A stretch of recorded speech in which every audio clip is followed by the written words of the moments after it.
Nakanaga, pasensyahan mo na. Lang kasi yung bahay namin eh.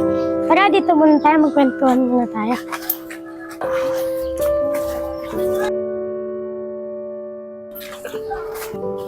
Parang Barok to. Parang Barok! Nakalaya ka na pala? Oh, pare Lando, kalalaya ko lang kanina. Oh, asenso ka na pare ah. May tindahan ka na. Oo, parang Barok. Medyo swerte tayo sa buhay eh. Buti ka pa pare, sinuwerte na. Eh ako, kalalaya ko lang. Hanapin ko pa lang ang swerte ko ngayon. Huwag ka mag-alala pare. Mahanap mo yung swerte mo. Oo nga pala pare. Saan pupunta? Sana nga pare. Saka dito muna ako. Pupuntahan ko yung hipag ko para makita ko na may mga anak ko. Miss na miss ko na yung mga anak ko eh. Sandali lang pare.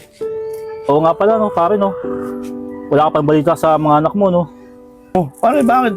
Ano balita sa mga anak ko? Yung mga anak mo pare.